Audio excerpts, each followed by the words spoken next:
Saudar a todos, boa tarde. Convidar o reverendo Gilmário Carneiro, presidente da CONAP, ele fará a abertura das nossas atividades.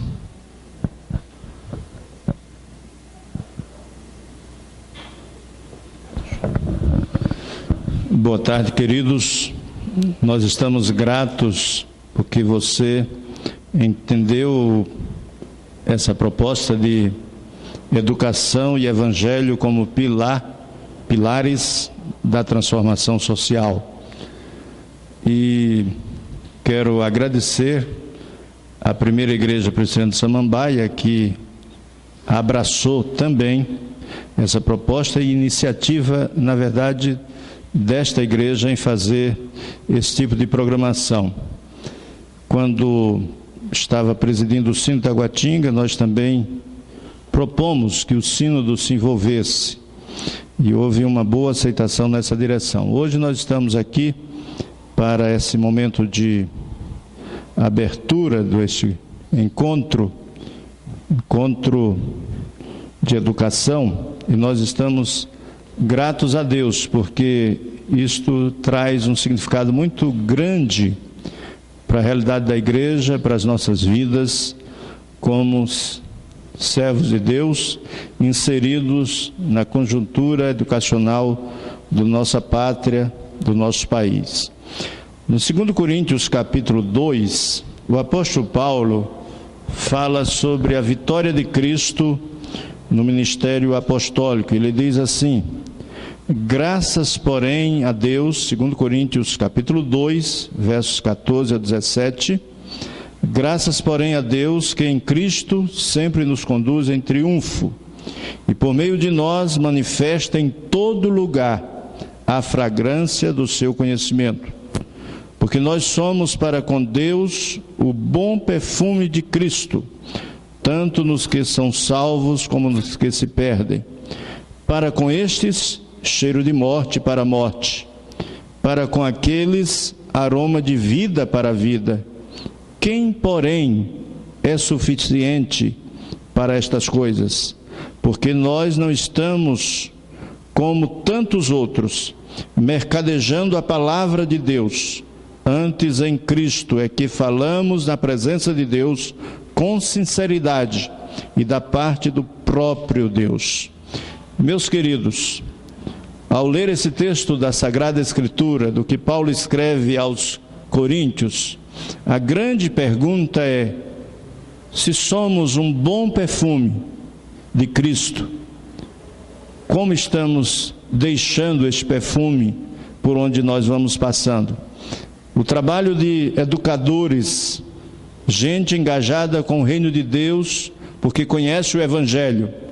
Na verdade, nós temos um grande desafio ao realizar esta obra que pertence ao reino de Deus, portanto pertence também à igreja, porque a igreja é uma agência do reino de Deus. Eu queria, portanto, nessa abertura deste encontro, trazer essa palavra e convidar a você para ser este e esta que, como um bom perfume de Cristo, sai por aí trazendo a verdadeira transformação que a sociedade está desejando e que a sociedade carece. Que todos nós tenhamos consciência disso no exercício do nosso trabalho de educadores e como cristãos, onde quer que o Senhor nos coloque. Eu vou, neste momento, fazer uma oração, depois vou passar a palavra ao reverendo Ademir Aguiar, que é o secretário executivo da nossa CONAP, e ele vai falar um pouco sobre qual é o trabalho da Comissão Nacional Presbiteriana de Educação, que está, como vocês estão vendo nos folders e também no nosso material, envolvida, apoiando esse trabalho aqui nesta igreja e nesta região do nosso país. Vamos orar. Nosso amado Deus, nosso Pai, nós queremos, bondoso Deus, te exaltar e te agradecer por esse tempo que o Senhor nos dá, para podermos refletir aqui as questões que envolvem a educação. Ó Deus, queremos que o Senhor abra os nossos ouvidos, que o Senhor aqueça o nosso coração, que o Senhor dê a todos nós disposição para o que aqui recebemos, podermos transmitir a outros, onde o Senhor nos colocar. Abençoa cada irmão aqui, cada irmã, cada pessoa, abençoa esta igreja, abençoa o pastor dessa igreja, o seu conselho, ó Deus, e todas as organizações, entidades que estão envolvidas nesta programação. Guarda todos nós, abençoa os preletores dessa tarde, os preletores da noite, nós assim te oramos em nome de Jesus. Amém, Senhor. Amém. Convidar aqui o reverendo Ademir Aguiar, que é secretário executivo da CONAP, para falar em nome da CONAP o que de fato a CONAP realiza. E o reverendo Ademir é pastor na Igreja Presbiteriana do Butantã, em São Paulo, e está integrando a CONAP desde o Supremo Concílio de 2014. Queremos saudar a todos e a todas, os irmãos e as irmãs aqui presentes, e em nome da CONAP nós nos sentimos muito alegres de podermos participar desses momentos aqui com os irmãos, ainda que seja só nesse momento, no dia de hoje. Nós já estaremos retornando à noite para São Paulo. Nós chegamos ontem, tivemos a nossa reunião da diretoria aqui, conheci algumas igrejas da região, as escolas, e agora aqui presente, e à noite retornamos porque temos os nossos compromissos na nossa igreja em São Paulo. A CONAP é a Comissão Nacional Presbiteriana de Educação. É uma comissão que tem por objetivo dar o suporte e condições para as escolas presbiterianas estarem realizando o seu trabalho, de nós estarmos incentivando que as escolas presbiterianas se preocupem em mostrar para os seus alunos, para os seus professores, a direção, a sociedade em que ela está envolvida, a importância de uma cosmovisão cristã reformada. Diante da sociedade em que nós vivemos, onde os valores éticos, morais estão tão degradantes, a importância da comissão é incentivar as escolas que procurem estar mostrando para os pais, para os alunos, a importância do cristianismo, em detrimento a tantas outras orientações que possam existir. É uma comissão nova que existe há aproximadamente 7 anos, 8 anos, desde 2000, o Supremo Concílio de 2007, a Comissão Executiva de 2007, que confirmou. Antes era a FENEP, que passou a ser CONAP. E então, desde então, nós temos procurado apoiar, incentivar, visitando as escolas e procurando ajudar o máximo possível para que as escolas jamais percam esse intuito de mostrar a importância da pregação do Reino de Deus para os seus alunos, professores e a sociedade em que ela está. Então é uma alegria poder ver que igrejas, presbitérios, sínodos se disponham a estar trabalhando esse assunto, para que cada vez mais as nossas escolas e a nossa igreja, que foi criada desde o princípio para ter um templo e uma escola, estejam realizando o seu papel. A CONAP também tem essa função, incentivar os presbitérios, igrejas, sínodos que fundem escolas, que abram escolas para que cada vez mais o Evangelho possa ser levado para essa nossa sociedade. Então, que Deus abençoe a todos vocês, o pastor da igreja, Carlos Júnior. É uma alegria e um prazer conhecê-lo, nosso irmão Carlos Ulloa, isso. É um prazer conhecê-lo também, que Deus o abençoe, e nessa caminhada aí de educação para nós, tá bom? Que Deus nos abençoe.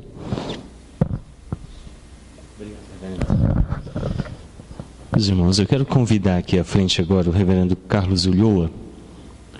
Ele é formado pelo Seminário Presbiteriano José Manuel da Conceição e pelo Mackenzie, é especialista em Ciências da Religião pela Universidade Federal de Uberlândia, mestre em Novo Testamento, doutor em Ministérios pelo Centro Presbiteriano Andrew Jumper, e é autor do livro Conflitos no Ensino das Origens, redefinindo o ensino de cosmovisões. O livro do Dr. Ulloa está à venda lá na saída. Se você desejar adquiri-lo depois, você pode fazê-lo. Ele vai estar palestrando nosso primeiro tema, naturalismo, pressupostos e implicações na educação escolar. E é um prazer tê-lo aqui conosco. Ele tem servido aqui a Igreja Presbiteriana em Santo Antônio Descoberto e é secretário executivo no presbitério do Distrito Federal e atendeu prontamente o nosso convite.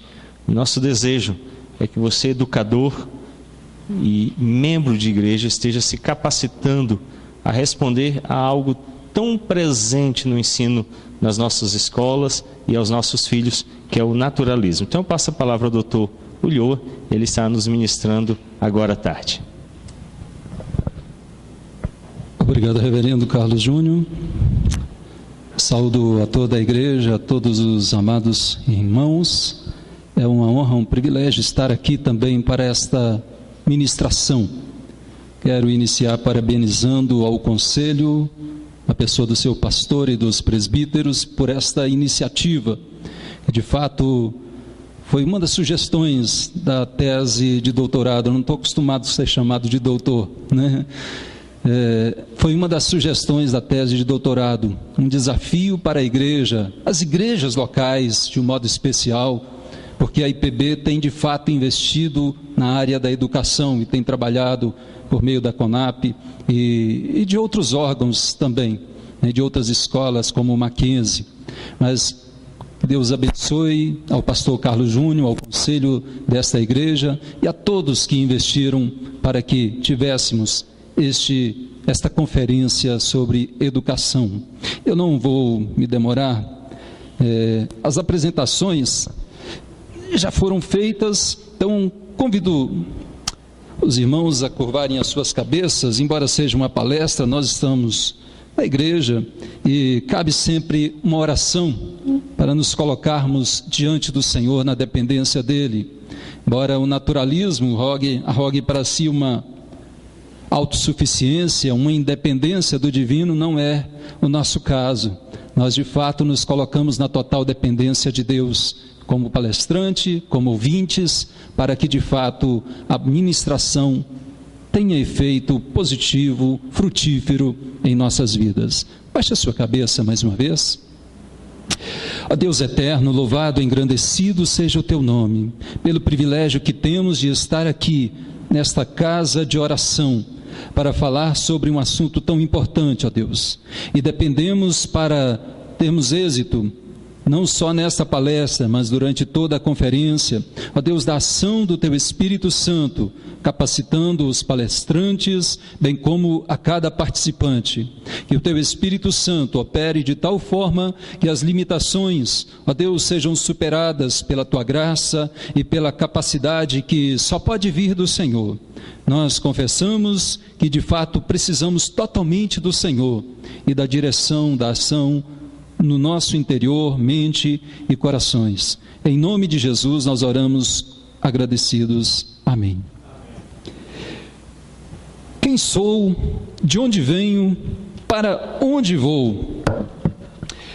Essas perguntas têm inquietado a muitos no decorrer dos séculos e de fato têm sido respondidas também de diversas formas por biólogos, teólogos, filósofos e outros estudiosos mais, de diversas formas no decorrer da história. Duas, de um modo especial, têm se destacado, uma na linha teísta e outra na linha ateísta.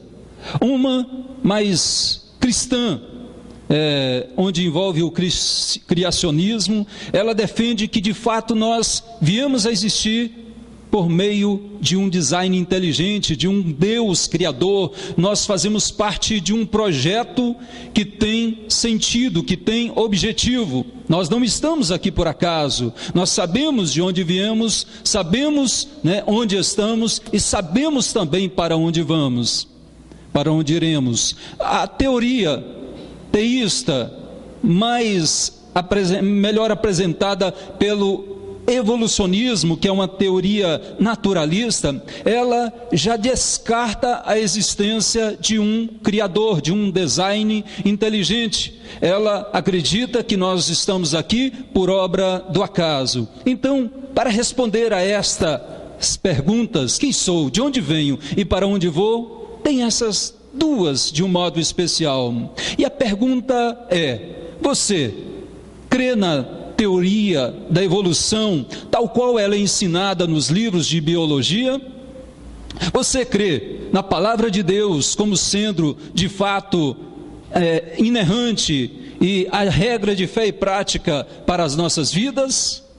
Muitos acham que é possível conciliar as duas teorias, as duas questões.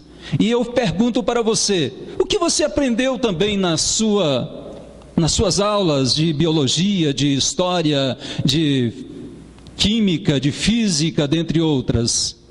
E se é professor, como eu creio que seja o caso de vários aqui, como e o que você tem ensinado aos seus alunos? Como você tem apresentado estas respostas sobre a teoria das origens de todas as coisas, incluindo o homem? Meus queridos, parece ser algo fácil de se responder, algo que você pode se esquivar, mas na realidade a resposta com relação a essas perguntas diz respeito a todos nós, a toda a humanidade, diz respeito a quem quer saber, o futuro do seu amanhã, porque a questão de como eu respondo, de onde eu vim, quem eu sou e para onde eu vou, vai dizer respeito a todo o caminho que a humanidade seguirá neste século. Então, nós precisamos nos inteirar um pouco mais, na realidade muito mais do que temos feito como igreja, como escolas na área da educação, como famílias, como pais de alunos, como líderes dentro da sociedade. Nós temos que nos inteirar muito mais do que temos feito acerca deste assunto. Há um conflito entre ciência e religião, entre fé e razão, de fato. Há um ditado que diz por aí que religião não se discute. Mas a quem interessa essa afirmativa? Religião não se discute. E muito menos a religião entrar em outras áreas da sociedade, como, por exemplo, a educação. A quem interessa essa afirmativa? De fato, não aos cristãos. De fato, àqueles que não querem uma intromissão da educação, a introdução de Deus na sociedade. Estes que pensam de uma forma meramente naturalista. Conflitos entre ciências e religião, de fato, não acontecem em si mesmos. É possível, é claro que no decorrer da história algumas questões aconteceram e deixaram margem para que essa ideia de que a religião é sempre conflitante com a ciência. Mas se analisarmos profundamente, não apenas de um modo superficial, esses acontecimentos, como por exemplo, a questão de Galileu Galilei, acerca do universo, nós vamos ver que aquela disputa, ela não se deu entre ciência e religião, entre fé e razão, era muito mais uma questão política, e eu abordo isso de um modo mais detalhado no livro que está ali à frente para ser vendido. Queridos, a religião, ela não vive só da fé, como alguns tendem a colocar. A religião, ela depende também da razão. A sua fé é também explicada de um modo racional, lógico, claro. Embora muitas vezes a razão não vá acompanhar essa fé muito além dos seus limites. A fé, a ciência também, ela não vive só da razão, como alguns tentam colocar, porque a ciência, ela precisa também da fé, ela precisa dos seus pressupostos, das suas suposições, ela tanto para sua base, como para explicar e desenvolver as suas razões, as suas teorias. Então ambas, ciência e religião, de um modo maior ou menor grau, necessita da fé. A questão, a diferença está como uma e outra, ou como ambas lançam mão destas teorias, dessas questões da fé e da razão. Porque é possível que a religião veja o mundo com uma perspectiva, com uma pressuposição. Por outro lado, é possível que a ciência veja o mesmo mundo com uma outra pressuposição, e ambas vão chegar a denominadores não comuns, por causa dos pressupostos. Queridos, pressupostos, eles existem em todos, de todos os lados. Tanto da religião, ela tem o pressuposto de que Deus existe. A ciência, nós vamos abordar aqui alguns destes pressupostos, mostrando que não há conflito entre ciência e religião em si mesmo, mas há entre a questão de como o universo veio a existir, como as coisas subsistem, através de um Deus criador ou através do acaso. O mundo e tudo que nele existe veio a existir por si só. Essa é a questão. Aí é que, de fato, se encontra o conflito na questão da origem e sustentação de todas as coisas. Queria destacar aqui nesta hora alguns pressupostos da ciência, na realidade 2 pressupostos da ciência. O primeiro é a autonomia da razão humana.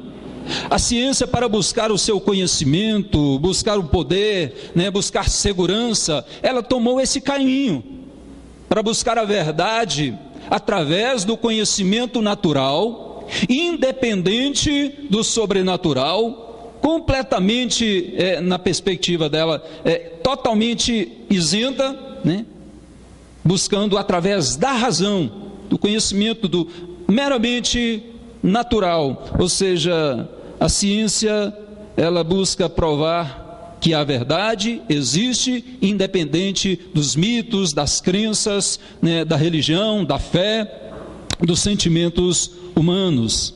E como resultado deste caminho tomado, a ciência acabou se secularizando e tornou-se ateísta em sua essência.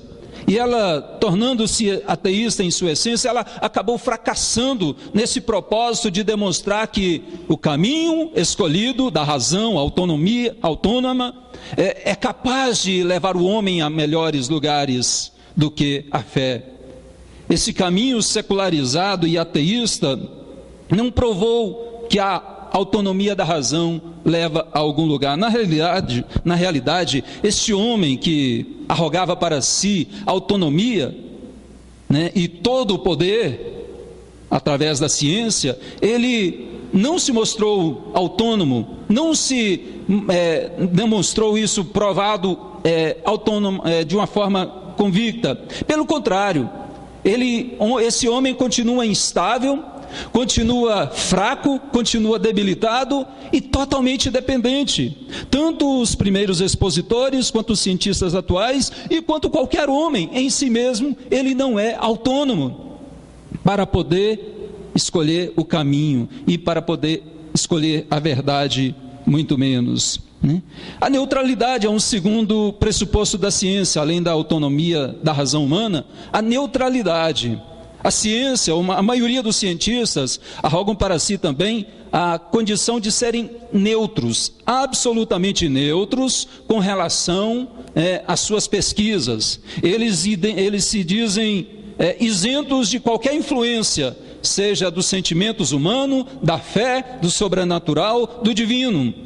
E nessa perspectiva, a ciência acabou também assumindo a posição de dona absoluta da razão, excluindo a religião, e dessa forma os cientistas se mostram não meramente neutros, não absolutamente neutros, mas carregados de pressupostos. Os cientistas, eles estão, na verdade, muito mais carregados de pressupostos, de hipóteses, do que eles imaginam. A questão que eu defendo amparada por alguns estudiosos do assunto, é de que é impossível o ser humano, vivendo neste contexto que nós vivemos, social, um mundo repleto de religiosidade, onde os sentimentos são precondicionados, nesse mundo onde o ser humano ele tem influências diversas da forma em que ele foi criado, onde ele nasceu, dos seus por exemplo, predecessores intelectuais, daqueles que lhe ensinaram na sua infância, desde aquele professor lá no nos primeiros anos de ensino, até os seus intelectuais agora atuais, tudo de uma forma ou de outra carregam o homem de pressupostos. Por isso, essa neutralidade é tida por nós como sendo impossível. O homem, de uma forma ou de outra, em maior ou menor grau, está sempre sendo influenciado ou também influenciando. Esses dois pressupostos são importantes nós termos em mente quando vamos analisar a posição científica. E esses pressupostos da ciência também se ampliam quando nós entramos além da ciência para também o naturalismo, que é o ponto em questão, né? Por exemplo, a teoria da evolução, que começou com Charles Darwin, nascido em 1809, mas a teoria da evolução teve de fato o seu ápice com o lançamento do livro de Charles Darwin, A Origem das Espécies, em 1859. Segundo ele, quando apresentou a comunidade científica da época o suposto princípio da evolução a partir de um ancestral comum, né? E segundo ele, a partir deste ancestral comum e também através da seleção natural, que são dois pressupostos da teoria da evolução, tudo o que existe, inclusive a vida, veio a existir. Ou seja, ancestral comum, que tem por si, também em si mesmo um pressuposto de um tempo grandioso. Esse ancestral comum quer dizer uma célula primitiva, né, que surgiu cerca de 4 ou 3,5 bilhões de anos atrás.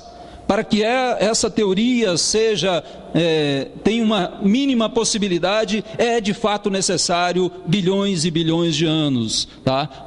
Esse é um pressuposto do naturalismo.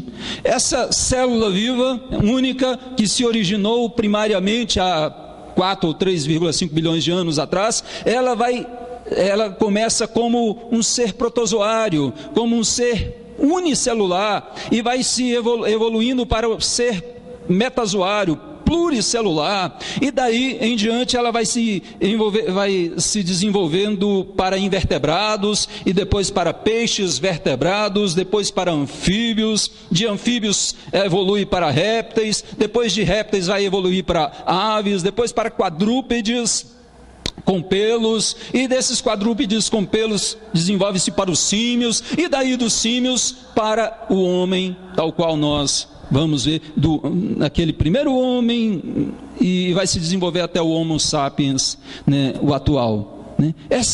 Esses são alguns pressupostos, que para nós parece ser algo simples, para alguns é algo simples, olhar tudo isso, olha uma célula, né, unicelular, se desenvolveu para outra pluricelular, que se desenvolveu de outra para moluscos, né, ou invertebrados, para peixes vertebrados, para répteis, para anfíbios, e aí por diante, até chegar no homem. Esses são pressupostos indispensáveis para que essa teoria seja aceita, né, no meio educacional. Mas um outro pressuposto que eu gostaria de destacar é o pressuposto materialista, naturalista, ateísta desta teoria. Alguns julgam que Darwin nunca foi ateu. Na realidade, ele era ateu. A sua esposa podia até ser crente, né? Ele, como um naturalista inglês, nascido num país protestante, né? Teve toda a influência protestante, mas ele jamais deixou espaço para que Deus fosse visto na sua teoria. Ela não abre espaço para conciliar Deus com o evolucionismo, com a teoria da seleção natural. Na verdade, na sua obra primeira, A Origem das Espécies, na introdução ele já elogia, honra a Lamarck, que foi um predecessor dele, que inclusive abordou esse assunto do naturalismo. Ele honra a Lamarck porque ele fez declarações favoráveis à lei natural em detrimento de uma intervenção divina. Então, na própria introdução à sua obra, ele já deixa claro, não há espaço para Deus. E outra questão que fica evidente é Asa Gray, que era um botânico da sua época, que também foi tentar achar uma questão divina, um lugar para Deus na teoria da evolução, e logo Darwin já o excluiu e disse: opa, para com isso, não há necessidade, não precisa e não dá para conciliar as duas coisas. E Darwin estava certo, porque se de fato precisasse de um design inteligente, de um objetivo, de um propósito, a seleção natural não faria sentido. Então, meus amados, a questão naturalista, ela é também ateísta, é materialista. A matéria é tudo o que existe surgiu por acaso dessa matéria. São pressupostos indispensáveis e que não dá para poder ficar tentando conciliar com a fé cristã ou com a ideia de um Deus criador. Essa é a realidade, né? Eu queria destacar também, além desses pressupostos da ciência, desses pressupostos naturalistas, também algumas implicações que são muito sérias. As implicações científicas, por exemplo, a teoria da evolução, ela não é um fato comprovado. Muitos ensinam, aceitam, cientes, ou seja, plenos de certeza de que essa é uma teoria comprovada exaustivamente. Inclusive a mídia, inclusive alguns canais de TV, alguns filmes de Hollywood, de fato tendem a transparecer que é essa a verdade absoluta. O evolucionismo não é questionável. Na realidade é questionável dentro do próprio evolucionismo, dentro do próprio meio científico.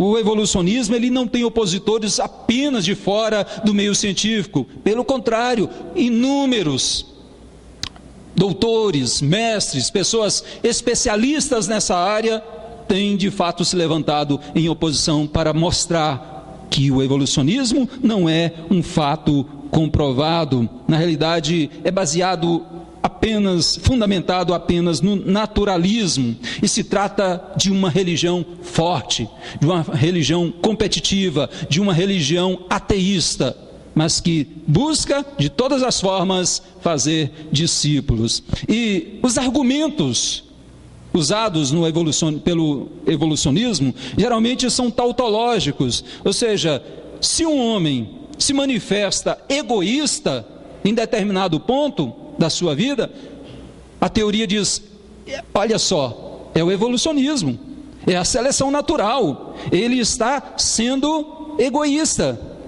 Mas se ele de outra forma, esse mesmo homem, manifesta-se altruísta e quer abençoar, ajudar e ver o bem do próximo, logo a teoria também diz: esse aí, olha só, é a teoria da evolução. E não dá para você colocar uma contraprova, se o egoísmo ou se é o altruísmo.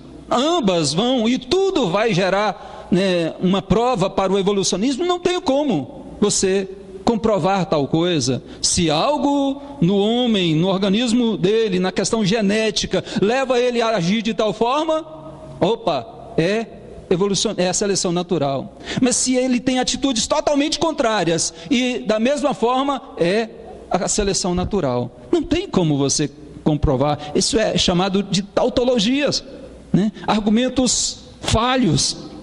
E a teoria evolucionista está baseada desde o início, e no desenvolvimento dela também, nessas pressuposições, nessas tautologias, tá? Além dos objetivos ateístas. Richard Dawkins, do livro Relojoeiro Cego, e um dos principais expoentes do evolucionismo, ele afirma que não quer pregar a convertidos, ele quer de fato ganhar novos membros, novos adeptos para o evolucionismo, mostrando que este aspecto fortalece a ideia de uma religião. E essa tem sido a razão, a motivação de inúmeros ateus nos nossos dias, de inúmeros evolucionistas. Eles querem fazer novos adeptos, eles não estão apenas satisfeitos de ter uma filosofia, né, mas eles querem de fato ganhar novos membros, né? E alguns, para mostrar que não se trata de fato comprovado, basta você olhar os livros do evolucionismo, que termos que geram incertezas vão estar sendo usados abusivamente. Por exemplo, pressupõe-se, né? Talvez, é possível, né? É uma hipótese, né? Pode ser. Esses livros, esses termos vão ser usados do começo ao fim e são indispensáveis para que essa teoria seja acreditada, ou seja, não é de fato um fato comprovado. E uma outra questão é que ela contradiz a própria ciência. São termos usados em vários livros sobre esse assunto, mas gostaria de destacar, por exemplo, as duas leis fundamentais da natureza. A primeira, a lei da conservação da energia, que diz que embora a energia possa se alterar de forma, ela não se destrói e ela também nem é criada. Ela muda de forma, mas ela é constante. Esse é um principal ponto. No entanto, a teoria da evolução, né, vai dizer que hoje as coisas continuam ainda a ser criadas, né, que contradiz essa lei. E a segunda lei, que é a lei da deterioração da energia, que estabelece que em qualquer processo ou sistema no qual a energia esteja sendo transformada em outras formas, ao menos certa porção dela transforma-se em energia térmica de calor. E esta energia térmica transformada, né, essa energia de calor, ela também não vai se reconverter em outras formas úteis. E com isso, o universo, na teoria da segunda lei da termodinâmica, ele está em deterioração e não em evolução, como a teoria da evolução afirma. O universo não está se melhorando, se transformando, né? Não, na realidade ele está perdendo.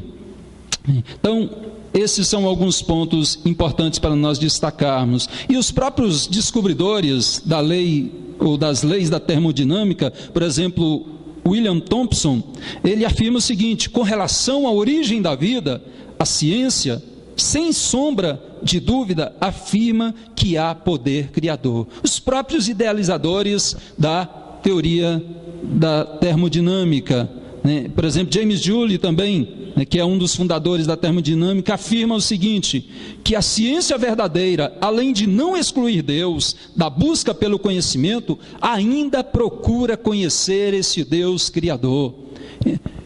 Então não é de fato um fato comprovado, não, e ela contradiz a ciência. Uma outra questão também que se faz necessário levantar aqui como implicação científica: a ingenuidade, a irracionalidade e a improbabilidade dessa teoria. A ingenuidade é vista, por exemplo, quando alguns cientistas no início dela tentaram mostrar que as bactérias que surgem em pão, no pão, por exemplo, deixado, essas bactérias, eles diziam: olha só, é prova, né, da geração espontânea, está surgindo vida do nada, né? E isso, logicamente, depois de Pasteur, né, da pasteurização, né, ficou evidentemente claro que não é vida espontânea coisa nenhuma, tá? E eles ainda atribuíam, por exemplo, ao surgimento de os girinos surgindo de uma poça d'água, olha só, vida surgindo espontaneamente da natureza. Absurdo, isso é ingenuidade. Mas o próprio Darwin, na sua época, não tinha conhecimento da complexidade, por exemplo, da célula. Para ele, a célula era formada apenas de uma membrana, de um núcleo, né, e era só isso. No entanto, uma célula, ela é complexa.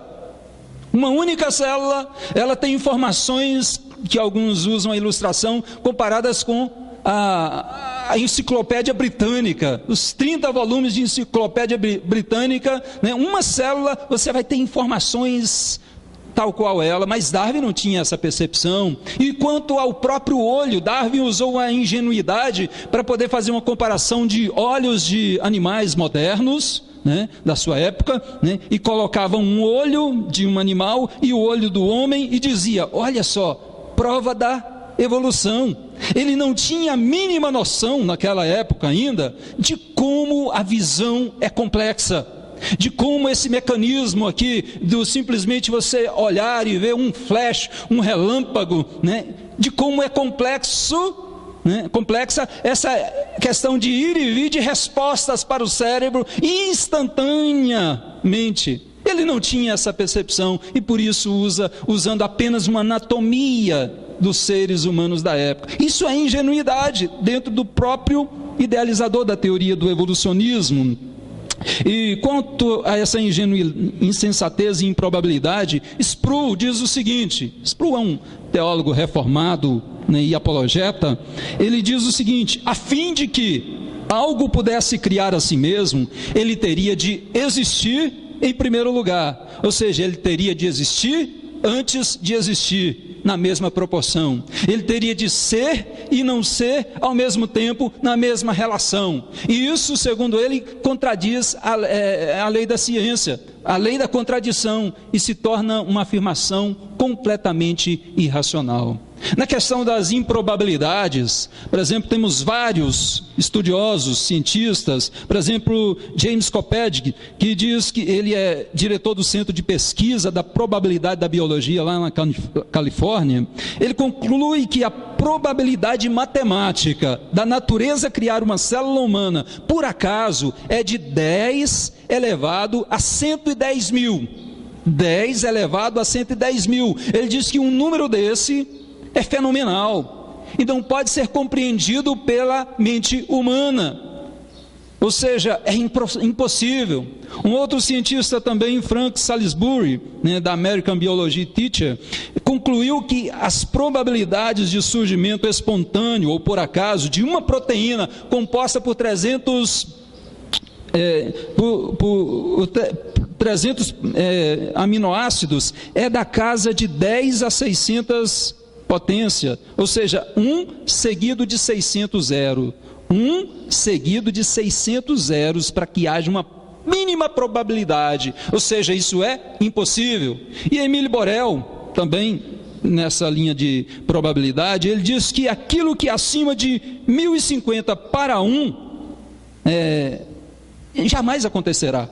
1050 para 1 jamais acontecerá, muito menos de 10 elevado a 110 mil, de 1 elevado a 600 zero.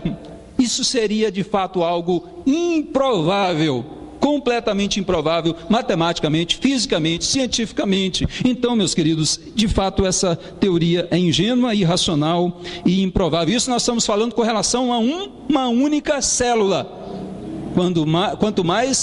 Quanto a outros órgãos complexos, como o olho, o cérebro, e como Michael Behe, autor do livro A Caixa Preta de Darwin, destaca, ele é um dos expoentes da teoria do design inteligente. Ele também fala da coagulação do sangue, que parece ser simples, né? Você corta o sangue e logo coagula, parece ser algo simples, mas ele mostra como isso é complexamente irredutível, tá?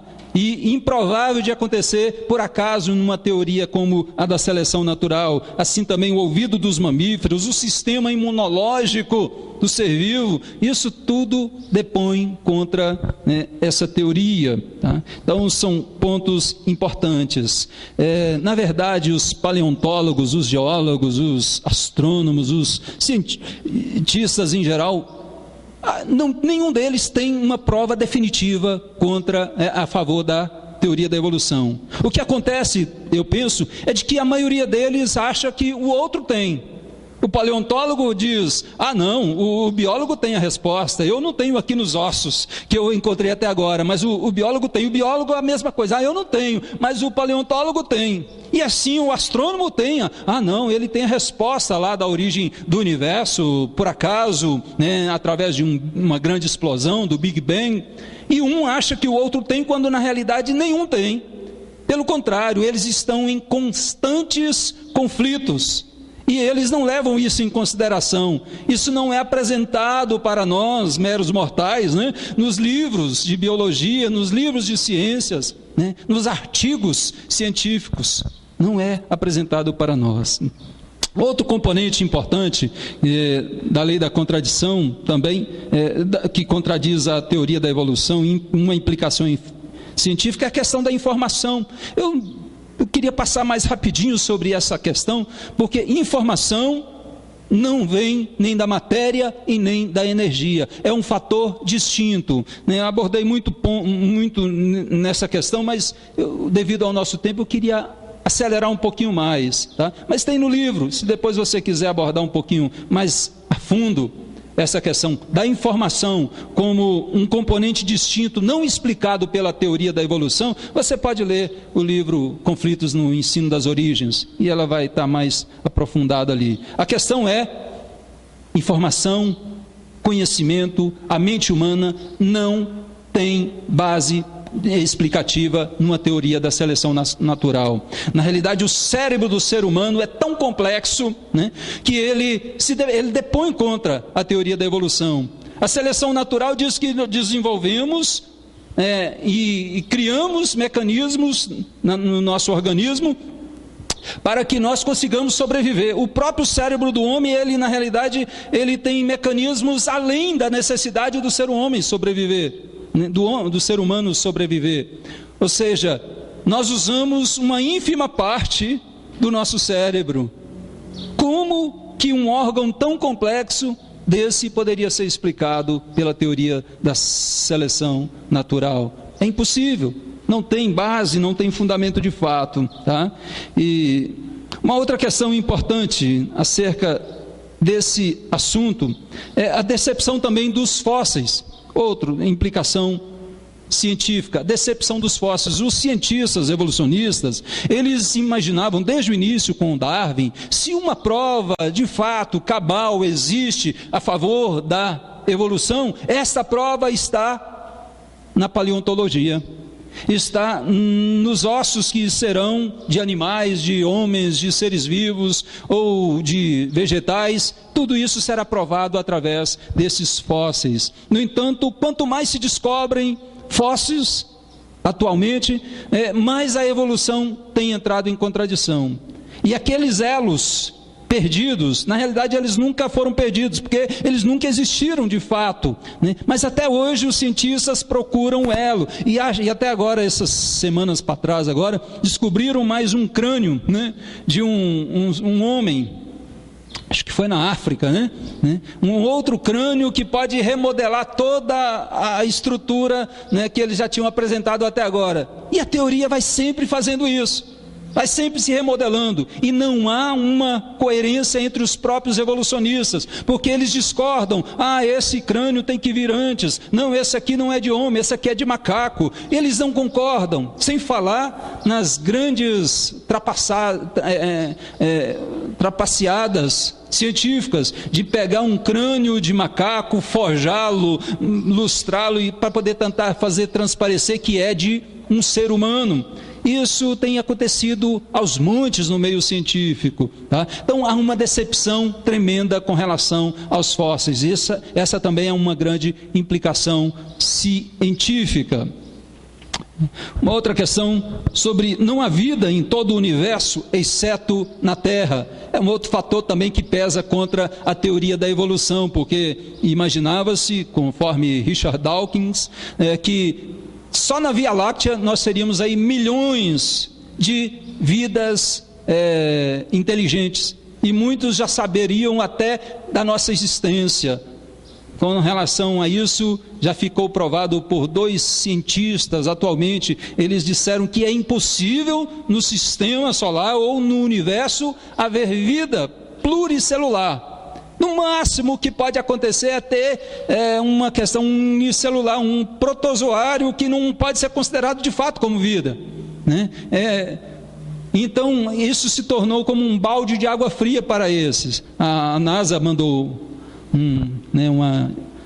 uma sonda para Marte agora, né? E descobriram água e estão tentando achar pelo menos algumas bactérias, porque é claro que seres desenvolvidos já ficou evidente que não existe, pelo menos alguma bactéria, pelo menos um protozoário lá, tá? Mas tudo indica, né, pelas pesquisas científicas, de que é impossível haver vida em outro planeta, em todo o universo, exceto na Terra. E eu queria partir para outras implicações também do naturalismo, que são as implicações sociais, morais e éticas. Nós vimos até agora as implicações científicas. Não é um fato comprovado. De fato, contradiz a ciência, né? A teoria da evolução. Ela tem conflitos internos dentro da descoberta dos próprios fósseis, com relação à vida fora do universo. Esses foram alguns argumentos usados. Com relação à informação, a ciência não explica, a teoria da evolução não explica a questão da informação, de nós termos esse conhecimento. Isso não é byte, isso não é matéria, isso não é energia, tá? Então não cabe explicação dentro dessa teoria. Mas queremos também destacar, de um modo especial, sobre essa questão da implicação social, implicações sociais, morais e éticas. Eu creio que para nós, aqui nessa conferência de educação, isso é fundamental, termos essa compreensão. Por exemplo, nas premissas materialistas do darwinismo, não há lugar para valores morais, não há lugar para a ética. Segundo essa teoria, o que prevalece é o egoísmo. A teoria da seleção natural, o que vai prevalecer, segundo ela, é a lei do mais forte, é a lei do mais esperto. E isso se torna conflitante com valores éticos, com valores morais, né? Com compaixão, com amor, com bondade. Não. E eu trago o exemplo, por exemplo, da questão de um ladrão. Questão ética. O ladrão, ele deve ser condenado se ele usa dos seus meios para poder alcançar um determinado fim, de comprar comida, de comprar um carro novo, de estar no topo da cadeia. Será que, de acordo com a teoria da seleção natural, ele usando esses mecanismos, já que outros estão lá em cima, já que outros o impedem, as leis o impedem de crescer, de conquistar, ele pode ser condenado, segundo a teoria da evolução, justamente com essas suas atitudes? E um corrupto que rouba o dinheiro dos cofres públicos, apesar de ganhar o seu salário já altíssimo, ele ainda rouba milhões, e às vezes até muito mais do que isso, do povo, do pobre. Este corrupto, segundo a teoria da evolução, ele pode ser condenado por usar a sua astúcia, por usar dos seus mecanismos para crescer, para chegar a um determinado ponto alto da sociedade? Meu amado, essas especulações, elas se aprofundam cada vez mais. Certamente que isso se tornaria impossível acusar tais pessoas, porque eles estão seguindo a lei do mais esperto, a lei da seleção natural, a lei do mais apto, segundo eles, né, do que vai usar dos seus mecanismos para sobreviver, para prosperar, para crescer. E valor ético, moral, não tem espaço, não se coaduna com essa lei da seleção natural. É evidente que na sociedade existem leis a serem obedecidas, mas qual a motivação dentro da teoria da seleção natural para alguém obedecer essas leis? Se essas leis subjugam a ele, se essas leis o impedem de crescer, se essas leis favorecem a outros e desfavorecem a maioria do povo, qual é a motivação? Não há motivação alguma para essa questão ética, moral, dentro da teoria evolucionista. É assustador pensar em que tipo de sociedade nós estamos criando, ou que está sendo criada, ou que já foi criada, destituída de valores, destituída da questão ética. De fato, o que se pode esperar é apenas o caos. Eu fico analisando nessa perspectiva da seleção natural e comparando aquele grupo de adolescentes roubando, usando dessa esperteza, matando para poder conseguir os seus objetivos, olhando para os ladrões, para os corruptos lá no Palácio do Planalto ou lá no Congresso, essas pessoas que estão aí sendo acusadas pela Lava Jato, essas não têm condições de serem acusadas por nós, se nós acreditarmos nessa teoria da seleção natural. desde que elas não sejam pegas, elas então podem agir normalmente, tranquilas na consciência, porque se Deus não existe, se não há nenhum valor moral e ético, se é a lei do mais forte, do mais esperto, nada pode então ir contra tais atitudes. O egoísmo está intrinsecamente ligado à teoria da seleção natural. Isso, como implicação, diz que as pessoas mais fracas, os débeis, os aleijados, os ignorantes, os mais pobres, esses estão largados. Esses de fato estão desprezados. Esses de fato são como a ralé, aqueles que irão ser extintos, os mais miseráveis.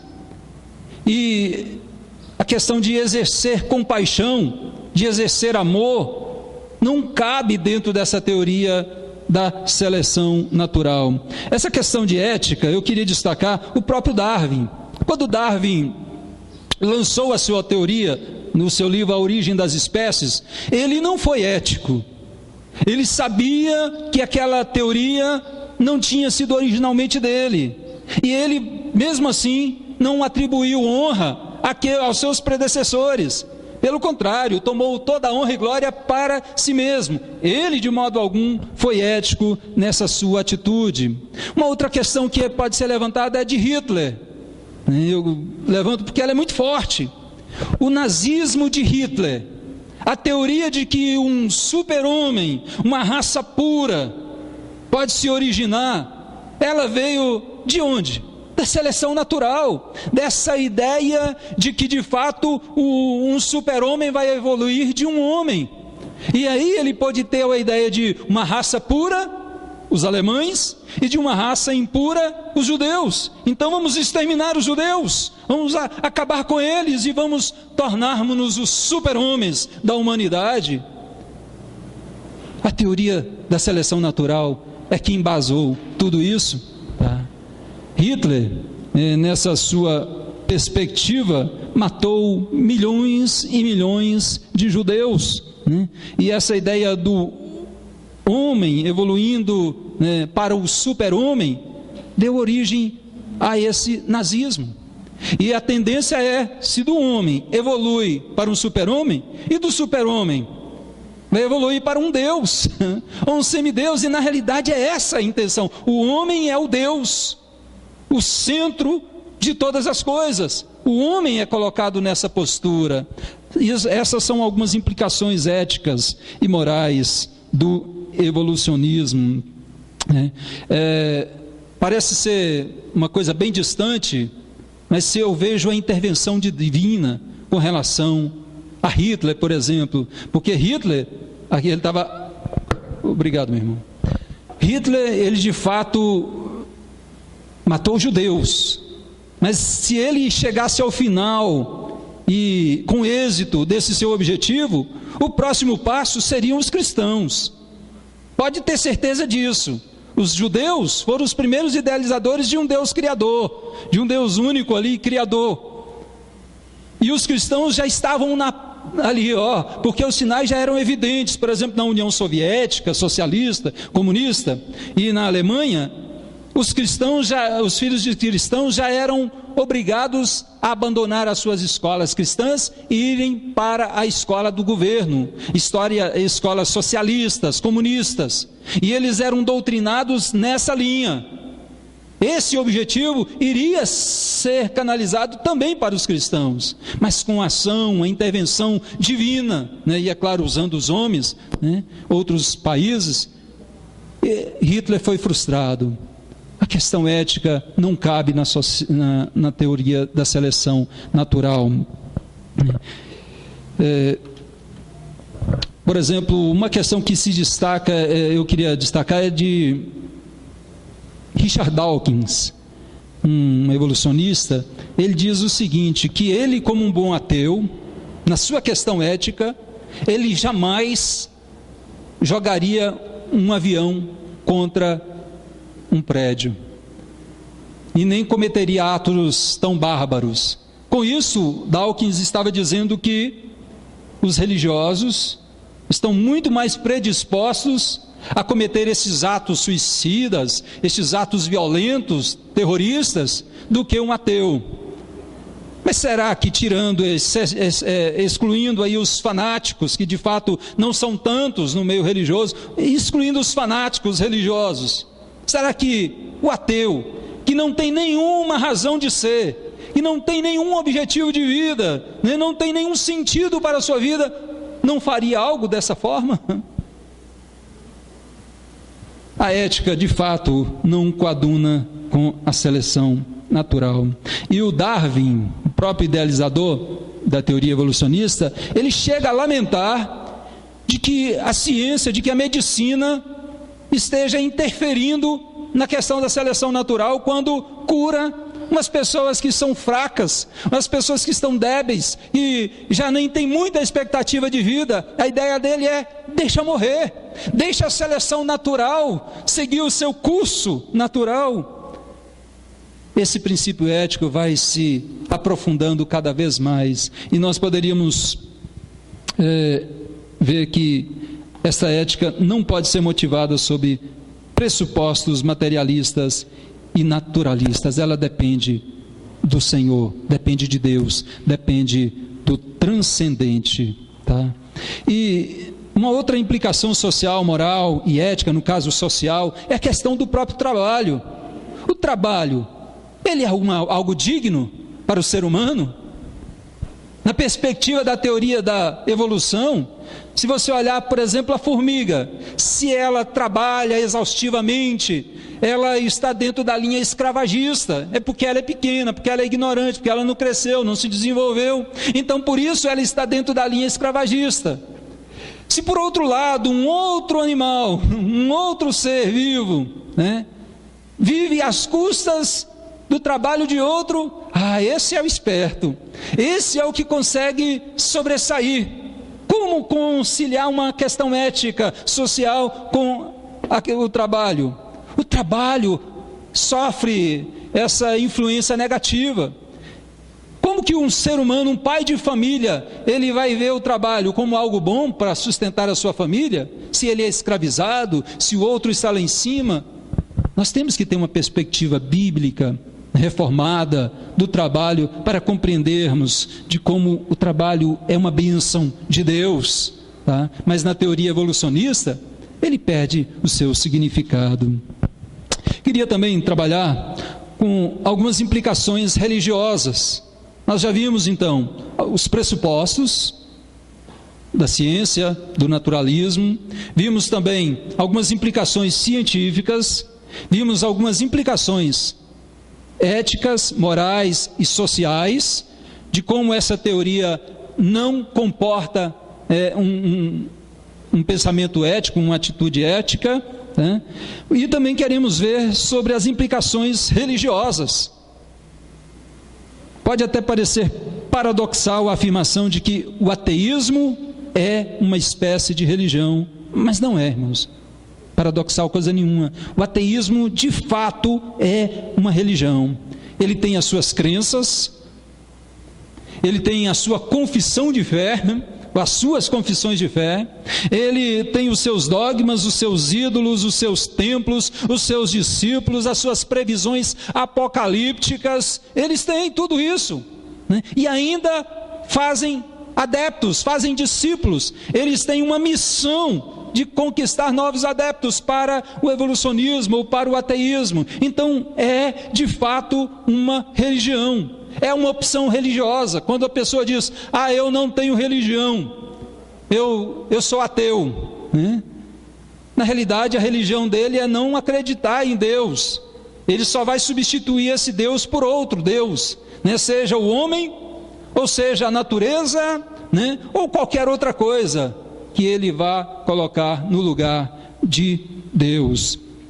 Então, os próprios seguidores tanto do ateísmo quanto do humanismo secular, eles, e é possível às vezes distinguir entre esses dois, eles deixam claro que seus objetivos proselitistas na educação são fortes. Por exemplo, Charles Potter, quando ele fala da questão da educação como favorecendo o evolucionismo, ele brinca ironicamente dizendo: olha, é impossível que nós, que temos 5 dias durante a semana toda para ensinar o evolucionismo, o humanismo, o ateísmo, o naturalismo, durante os 5 dias da semana, é impossível que uma teoria do criacionismo, da existência de Deus, que usa 1 hora por semana, no domingo, na escola dominical, sobressaia. Ou seja, a intenção do próprio evolucionismo e dos próprios expoentes dessa teoria é usar a educação para favorecer os seus objetivos proselitistas. E de fato eles estão em vantagem. E de fato Charles Potter está certo nesse quesito, pelo menos no aspecto que ele mensura aí, de 5 horas por semana e 1. É claro que o cristão, ele tem muito mais do que isso, ele respira Deus, ele vive Deus, ele lê a Bíblia em casa, pelo menos espera-se isso, Ele ora, ele tem uma caminhada com Deus, Mas que o evolucionismo tem sido favorecido, o ateísmo tem sido favorecido com uma perspectiva religiosa dentro das salas de aula, isso é inegável, Ou seja, ela está fundamentada numa doutrina, esse ateísmo está fundamentado numa doutrina de fé evolucionista e tem monopolizado o ensino público. O evolucionismo é uma religião científica, e isso eles mesmos é que falam, uma religião científica em oposição à ideia de um Deus criador.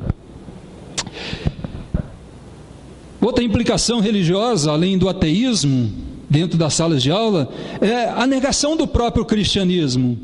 Ou seja, se Deus não existe, com isso eu estou negando o cristianismo e, consequentemente, todas as demais religiões teístas. É uma implicação séria. E olha que nós vivemos no mundo religioso. O nosso país é um país religioso, E a teoria diz, não existe Deus. Nega o Deus que você crê, ou que o seu filho crê, ou que a humanidade crê. Tá? Outra implicação também são as tentativas de conciliar religião e evolução. Alguns, entendendo que a evolução é uma teoria válida, aceita, comprovada, vão tentar conciliar ciência e religião. E nessas tentativas vão surgir várias teorias, como por exemplo a teoria da lacuna, também conhecida como teoria do intervalo. Eles vão reinterpretar a Bíblia, reinterpretar os primeiros versículos da Bíblia. No princípio criou Deus os céus e a terra era sem forma e vazia, Eles vão reinterpretar esses textos dizendo, olha, há um espaço entre um texto e outro, entre um versículo e outro. Entre o versículo 2 e o versículo 3 tem uma criação primeira, que foi destruída por um cataclisma, e por isso a terra era sem forma e vazia, eles interpretam como sendo um caos. E dizem, do versículo 3 de Gênesis, capítulo 1, e disse Deus, haja luz, ali começa uma nova criação, como nós a conhecemos hoje. Ou seja, uma reinterpretação que não tem fundamento gramatical, não tem fundamento epistemológico, hermenêutico, bíblico. Tá? A outra teoria é a teoria do criacionismo, do evolucionismo teísta. Eles tentam ver o evolucionismo numa perspectiva teísta, ou seja, há um Deus que criou, que dirige todo esse processo, desde aquela pequena célula que surgiu lá, até chegar no homem, Deus foi dirigindo todo esse processo. E é claro, vão reinterpretar o livro da Bíblia como sendo algo poético, mas que tem a dizer verdades para os cristãos, para os crentes. Uma terceira teoria que também surge como implicação na tentativa de conciliar religião e evolução é o criacionismo progressivo, e que segundo essa teoria Deus criou o mundo progressivamente durante longos períodos de tempo, e é claro também vão reinterpretar as passagens bíblicas, especialmente a questão dos dias da criação, dizendo que entre um primeiro dia, segundo dia, terceiro dia, entre cada dia houve várias eras, ou seja, essas eras, o dia ali não é interpretado como um dia comum de 24 horas, onde houve dia, tarde, manhã. Eles interpretam como cada dia sendo mil, milhares ou até milhões de anos. e isso não vai ter apoio no restante das Escrituras. Então essas são algumas das tentativas de conciliar. E uma outra também é a teoria do design inteligente, TDI, né, que é muito conhecida nos nossos dias, que está mais em evidência. Essa também é uma tentativa de conciliar ciência e religião, mas eu creio que mais distinta dessas três anteriormente citadas. A teoria do design inteligente, ela refuta a ideia naturalista de que tudo originou por acaso sem uma intervenção divina. Ela afirma que a única forma coerente, empírica, de provar a existência da vida e de tudo que há, é através de um design inteligente, de um projetista, de uma mente que idealizou, que projetou e que conduz todas as coisas. Esse design inteligente pode ser apresentado como um Deus, como vários deuses, ou até mesmo como um extraterrestre. Então a teologia do design inteligente, ela não é uma teoria criacionista, embora alguns confundam criacionismo com design inteligente. Tá? Essa teoria do design inteligente, ela se fundamenta em pelo menos 3 argumentos.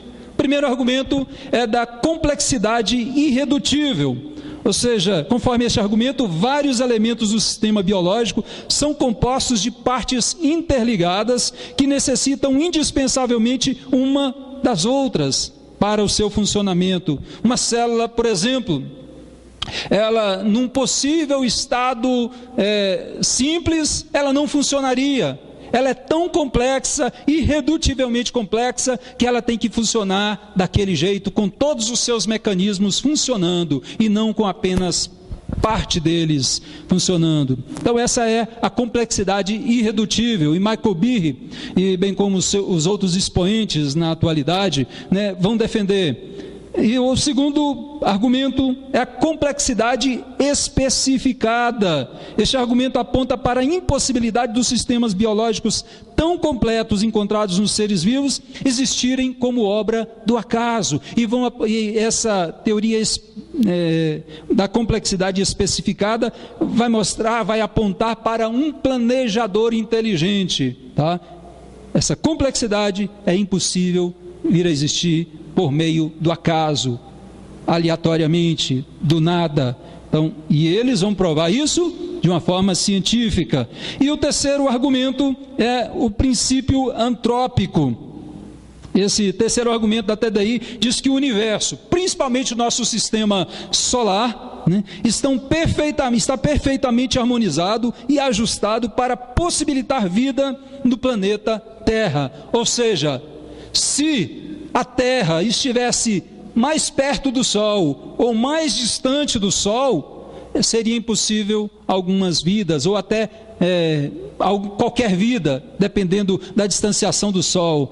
Todo o sistema solar, ele foi projetado para que houvesse vida na Terra. Esse é o princípio antrópico que mostra esse princípio, né, da impossibilidade disso ter acontecido por acaso. Isso é tão complexo que seria impossível, com todas as questões necessárias para que houvesse vida, e estarem tudo perfeitamente organizado, seria impossível isso vir do acaso, sem a intervenção de um design inteligente.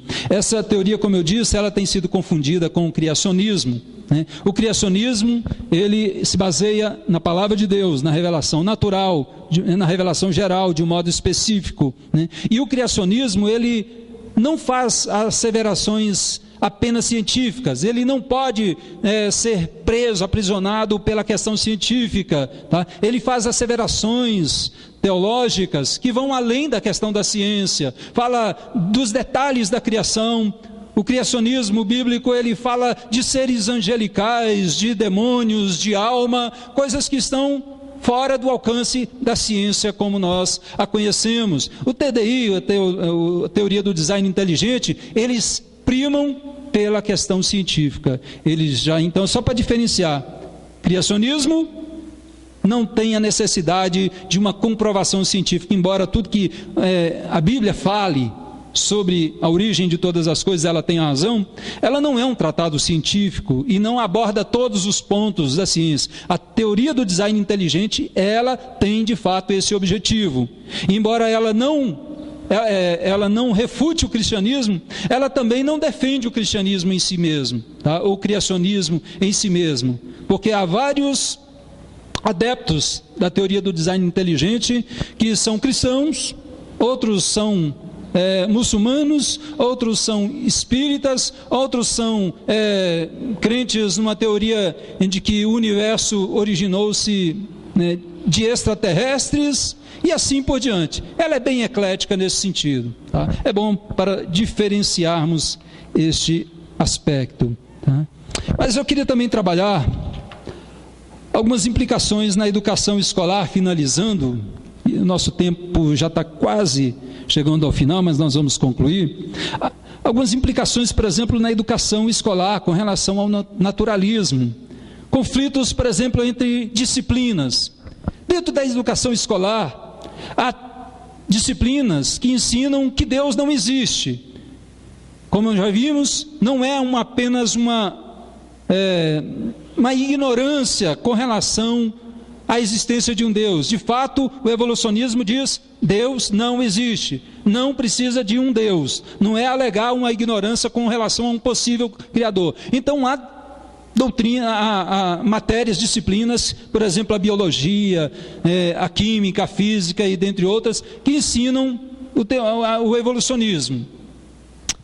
Deus e os seus pressupostos. Deus não existe. Tudo originou-se do acaso, de uma explosão que não foi dirigida e não tem propósito, ou seja, a vida não faz sentido. No entanto, há outra disciplina, como ensino religioso, que pressupõe que existe um Deus. E alguns vão tentar, não, mas ensino religioso está relegado ao campo da moral e da ética. Não é verdade, não. Você pode acompanhar o currículo dessa disciplina, pressupõe de fato a existência de Deus, né? E a própria ciências da religião, que é uma outra matéria ensinada, um curso ministrado dentro da Secretaria de Educação também, que pode ser graduação em ciências da religião, pode ser pós-graduação em ciências da religião, pode ser mestrado em ciências da religião, pode ter doutorado em ciências da religião, e essa matéria, essa disciplina, ela pressupõe o divino. Duas matérias, disciplinas contraditórias são ensinadas. Numa, o aluno é ensinado: não existe Deus, tudo veio por obra do acaso. Na outra, existe um Deus, embora nós não vamos falar que é o Deus cristão, ou Deus do muçulmano, ou qualquer outro Deus, mas existe um Deus. Ou seja, é uma contradição. Uma outra implicação na educação escolar é a tensão do professor. O professor, quando vai ensinar, seja religião, né, ou essa doutrina evolucionista, há sempre, pela expectativa de vários que eu já conversei, e de uma pesquisa que eu fiz, está relatada no livro, né, há uma tensão muito grande, porque surgem questões, surgem perguntas que o professor não está preparado para responder. Ele não tem resposta, na realidade nem os cientistas têm, nem os que elaboraram os livros têm, quanto mais os injustiçados professores do nosso sistema educacional. E isso gera uma tensão, além da tensão do conflito que existe entre a fé do aluno e o que ele está ensinando. Ele vai ensinar algo contrário ao que os pais, o pastor, o padre ou algum rabino ensinou para aquele aluno. Entra em choque, ou até mesmo com a fé do próprio professor. Ele não acredita naquilo, mas tem que ensinar. Esses conflitos, essas tensões, também são algumas implicações advindas do ensino evolucionista na educação escolar.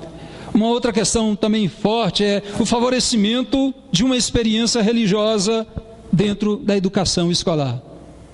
Esse favorecimento, ele é claro, né? Camuflado, mas é claro.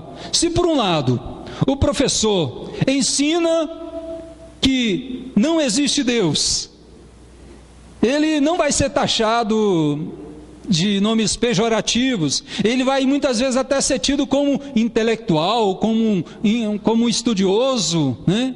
Como um professor bem dotado. né? Se ele ensina que não existe Deus, e não vai ter problema nenhum. Mas se ele diz na sua disciplina, seja ela qual for, existe Deus, até na teoria até no ensino religioso, se ele for falar do seu Deus, que ele crê, ele vai ser taxado com nomes pejorativos, vai dizer: você está indo contra um sistema laico do nosso Estado, você está indo contra a teoria da evolução, você está indo contra a ideia de laicidade do nosso Brasil, do nosso país. Ou seja, é uma implicação grave, porque uma experiência religiosa do não crer, ela está subjugando a ideia do crer. Se eu creio, eu não sou favorecido, mas se eu não creio, eu sou favorecido pelo Estado. E quantos professores têm passado por isso? Quantos alunos têm passado por isso nas suas escolas, né? Tem muitas vezes até enfraquecido na fé. Professores enfraquecidos na fé, porque entram em conflitos com relação ao que eles leem no livro de biologia e têm que ensinar, e o que eles ouvem na igreja ou leem na Bíblia. É preciso se aprofundar um pouquinho mais, de fato, nesse assunto. E, finalmente, implicações dos direitos legais. Nosso país é democrático e constitucionalmente laico, e as suas leis garantem liberdade tanto para a religião quanto para a educação, liberdade de crer, liberdade de expressão, né? Liberdade de culto, liberdade de religião, né?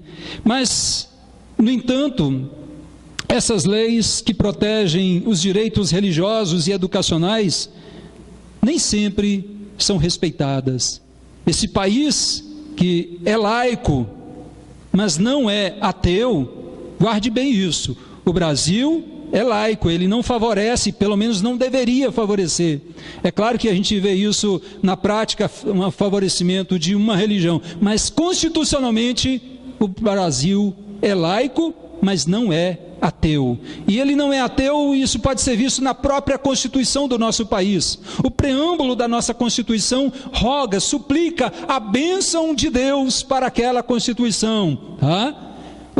Nós outros fatores também junto com este, por exemplo, o uso da Bíblia em regimentos, em repartições públicas, em casas legislativas, constitucionalmente defendido, acaba favorecendo por exemplo, o uso também de crucifixos, né, em repartições públicas. Não estou defendendo isso, eu de fato não concordo, tá? Isso favorece uma determinada religião, isso não manifesta a laicidade do Estado, mas também mostra que não é um Estado ateu. Constitucionalmente tem essas regras. Outra questão que é vista, a fixação, a mensagem religiosa nas cédulas que nós temos, na nossa moeda, também diz lá: louvado seja Deus, né? Então o país não é ateu nessa questão. Os feriados religiosos, constitucionalmente também apoiados, apontam para um Estado que de modo algum é ateu. No entanto, dentro das salas de aula, né, o ateísmo tem prevalecido, como nós já vimos até aqui. Alguns artigos da Constituição, por exemplo, o artigo 19, inciso 1 da Carta Magna, estatui os princípios organizativos da laicidade do Estado e da separação das esferas de Estado e religião, proibindo o Estado de adotar uma religião ou crença, financiar atividades religiosas ou embaraçar o funcionamento de qualquer culto ou confissão.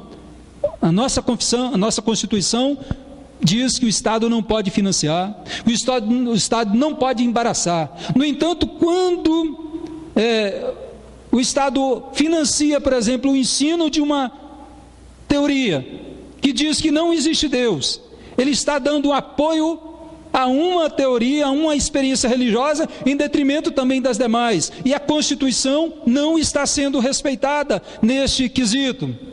E aí as implicações vão se aprofundando mais. Por exemplo, no Estatuto da Criança e do Adolescente, que diz que todas as oportunidades e facilidades facilidades a fim de lhes facultar, a criança e o adolescente, o desenvolvimento físico, mental, moral, espiritual e social em condições de liberdade e dignidade. Ou seja, os direitos fundamentais, a lei assegura de uma forma moral, incluindo o moral e o espiritual. E onde na teoria da evolução, o moral, o espiritual, né, o ético, a dignidade pode ser de fato defendida? De fato, em momento algum. Tá?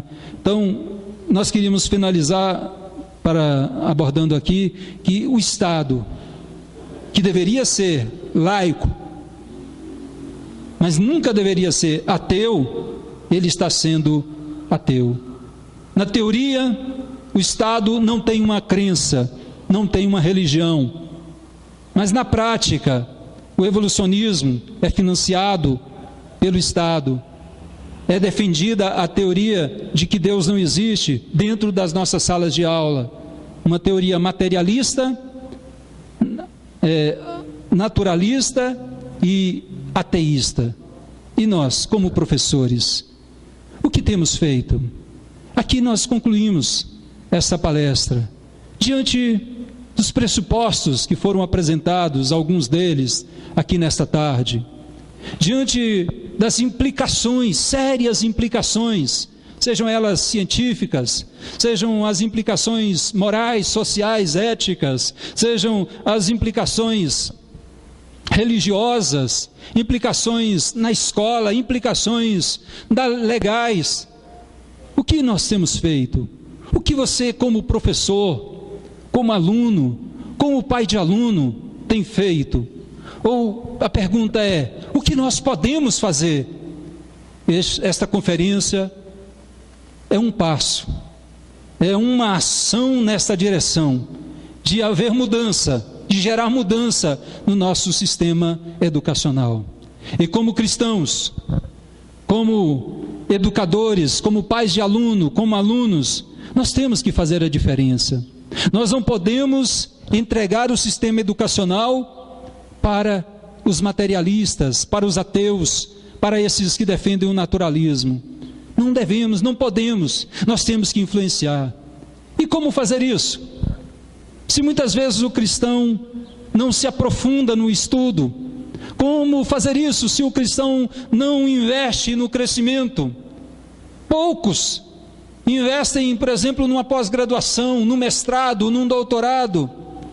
Há pouco tempo atrás, eu lembro disso, e ao conversar com alguns irmãos na fé, eu perguntava para ele, e você está estudando? Não, irmão, eu já terminei os estudos. Encerrou o 2º grau, o ensino médio. Ele diz, terminei os estudos. Hoje já é diferente, quando a pessoa conclui a faculdade, ela diz, já terminei os estudos. Como nós cristãos vamos ocupar lugares proeminentes na sociedade? Lá, onde se definem as leis educacionais, como nós vamos estar presentes lá, se nós não tivermos uma participação efetiva na sociedade? Este congresso tem esse objetivo. A ideia reformada da educação tem esse objetivo, de que o cristão ele não deve viver enclausurado, ser colocado debaixo de um alqueire, de um balde, e ficar ali escondido, se vangloriando das suas teorias, da sua fé, né, das bênçãos de Deus. Pelo contrário, ele é colocado no mundo para ser luz do mundo, para ser sal da terra, para fazer a diferença, para influenciar. Que Deus abençoe a sua vida, meu amado irmão, como professor. E Deus abençoe a sua vida como aluno, que não vai engolir qualquer coisa, simplesmente porque alguém disse que tem que ser assim. Você vai aprofundar, você vai estudar, você vai querer saber. A igreja, a Bíblia, a fé cristã, ela não teme os descobrimentos que vêm por aí. A fé cristã, ela não teme investigar o saber, como se isso pudesse abalar a fé de alguém. Pelo contrário, ela tem subsistido por séculos, contrariando toda a profecia, né, do sistema racional, dizendo, olha, daqui a algum tempo não haverá mais nenhum crente sobre a face da terra. A Bíblia, como diz Voltaire, daqui a 100 anos nunca mais será lida. nem conhecida pelos homens, continua em pleno século 21, sendo o livro mais vendido, o livro mais lido, contrariando todas essas profecias racionalistas. Então, meu amado, não tema ir a fundo no estudo e crescer. É claro que eu estou dizendo aqui ir a fundo. Aqueles que começam e estudam superficialmente a Bíblia e superficialmente a teoria da evolução, podem até achar contradições, achar coerências, achar que conciliações entre ambas e ficarem satisfeitos com o rumo que a sociedade está tomando. Mas você é desafiado a não se acomodar. Que Deus nos abençoe, em nome de Jesus.